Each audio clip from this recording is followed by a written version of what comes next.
Indonesia adalah negara yang dikenal sebagai negara yang multikultural dan multi etnis, yang secara ironi justru malah gagal untuk memberikan penjelasan yang jelas tentang definisi bangsa dan definisi suku.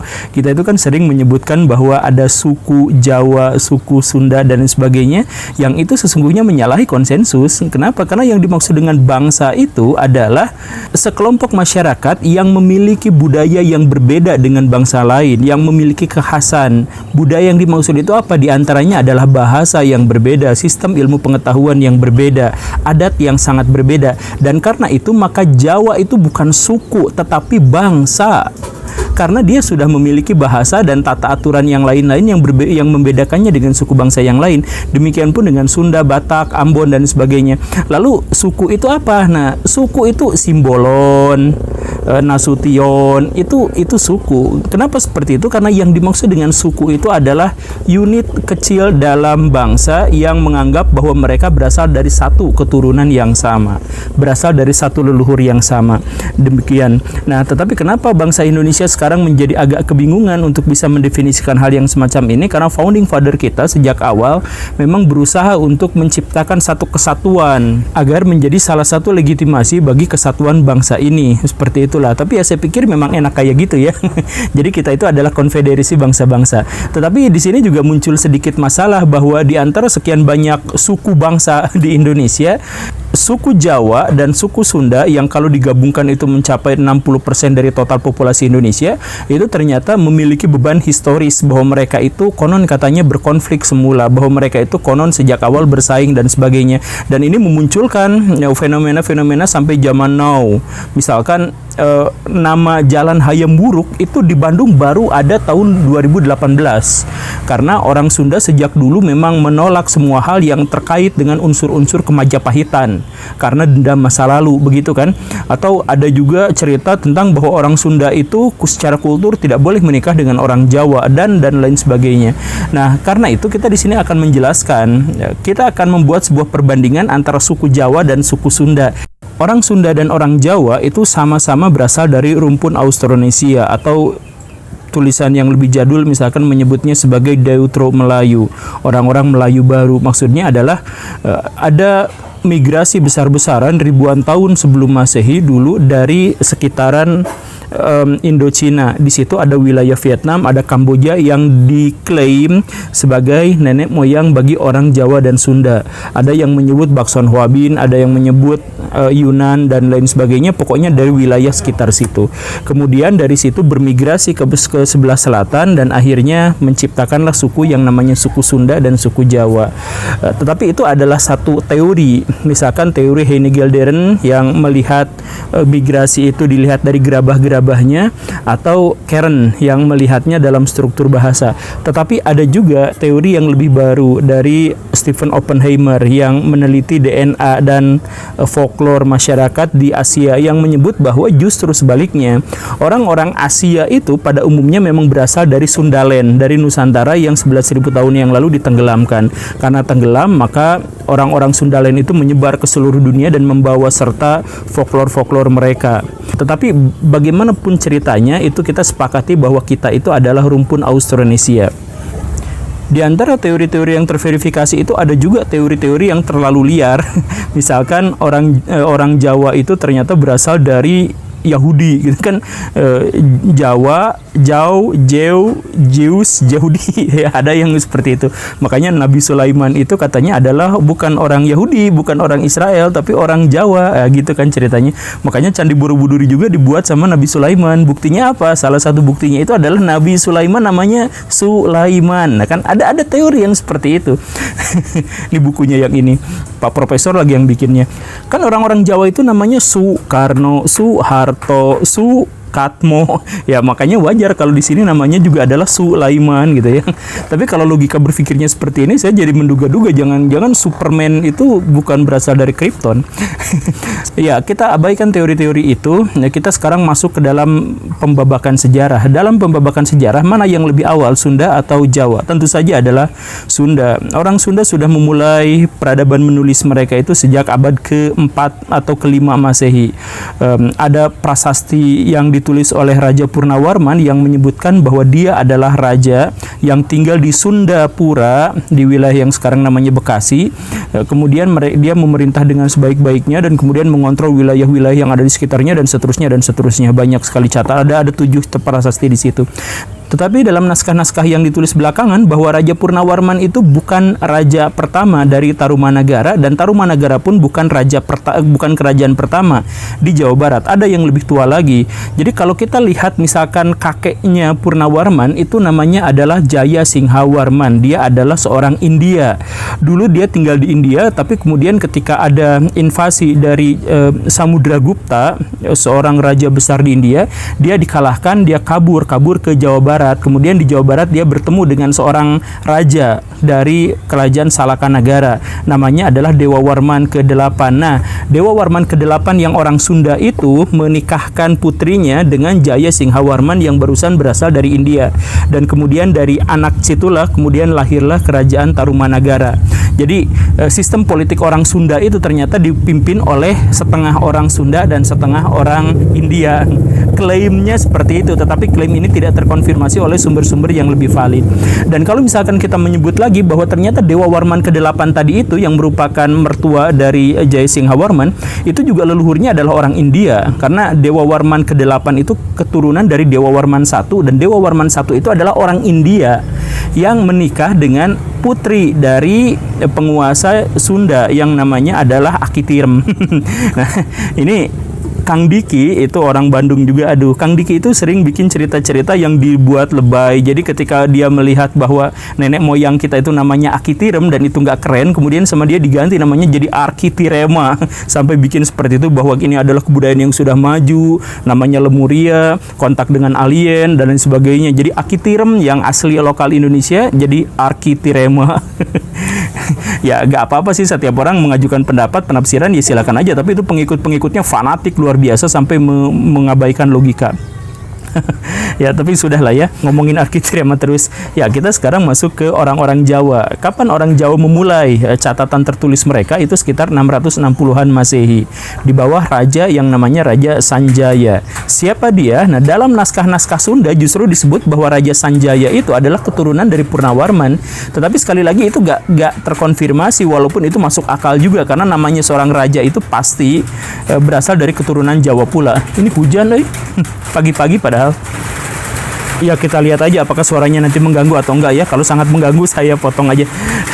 Nah, tetapi walaupun orang-orang Jawa itu telat munculnya dibandingkan orang Jawa, tetapi kemudian sejak mereka muncul, mereka langsung mendominasi Nusantara. Misalkan sejak Sanjaya berkuasa, kemudian terjadi keributan dengan dinasti Sailendra, kemudian memindahkan ibu kota sampai ke Jawa Timur. Di Jawa Timur mendirikan kerajaan baru.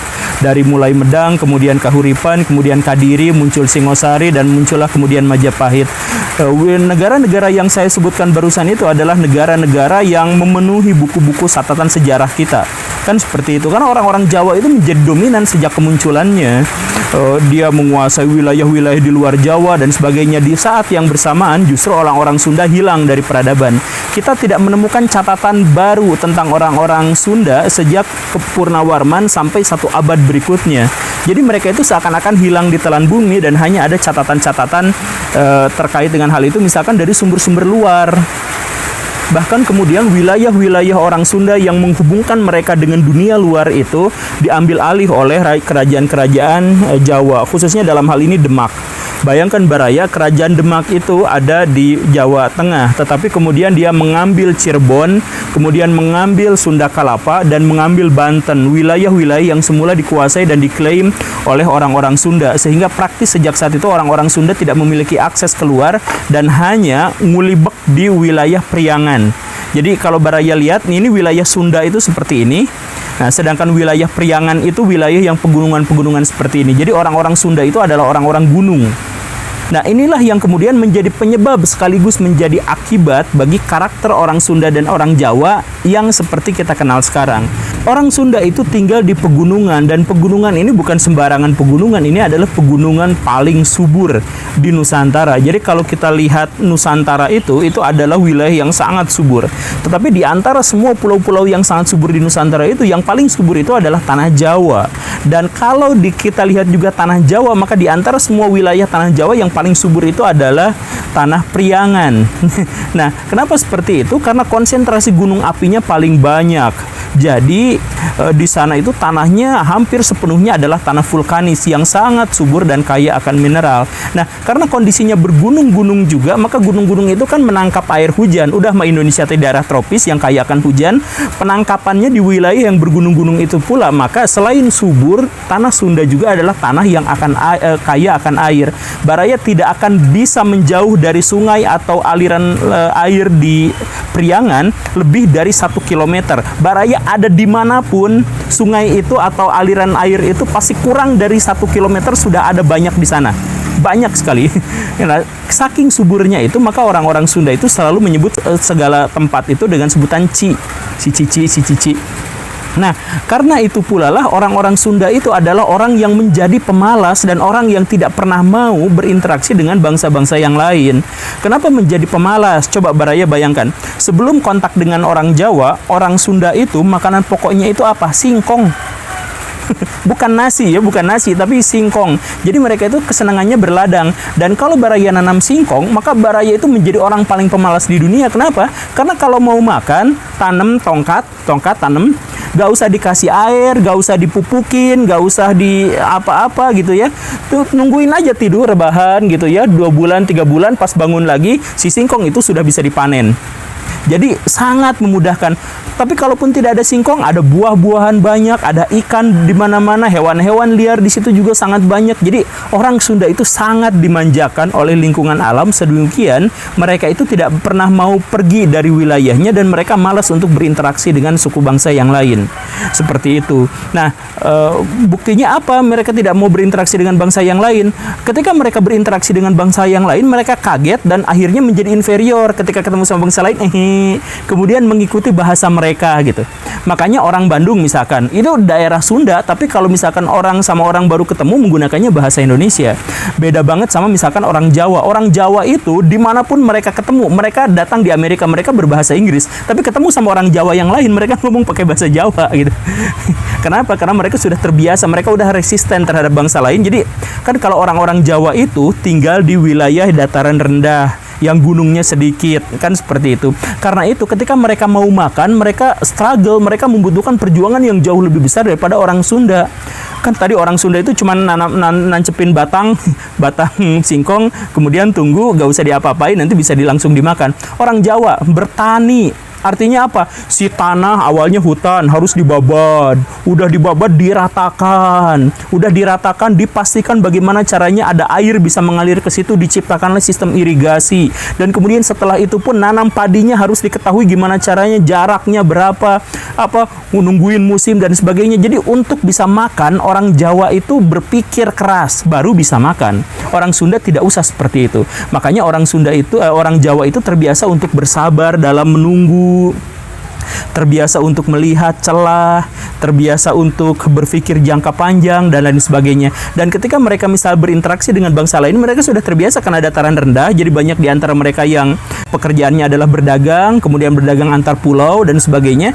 Karena itu orang-orang Jawa itu sudah terbiasa dengan bangsa lain. Karena sudah terbiasa, maka mereka tetap bisa berkomunikasi dengan bangsa lain, bisa apa dan sebagainya, tetapi budaya mereka bisa sangat kuat.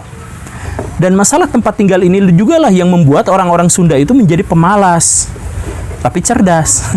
Seberapa pemalas dan seberapa cerdasnya orang Sunda itu biasa diceritakan dalam cerita Si Kabayan. Si Kabayan itu diceritakan orang paling suka rebahan di dunia. Tapi otaknya cerdas, otaknya encer. Nah, ini adalah representasi daripada orang Sunda. Setidaknya mereka mengakui diri mereka itu seperti itu gitu. Saking malasnya mereka itu sampai gak mau nyebut F. Apa hubungannya? Kan gini Baraya, orang Sunda itu sedemikian cerdas sampai dia bisa melafalkan semua suku kata dari bahasa apapun.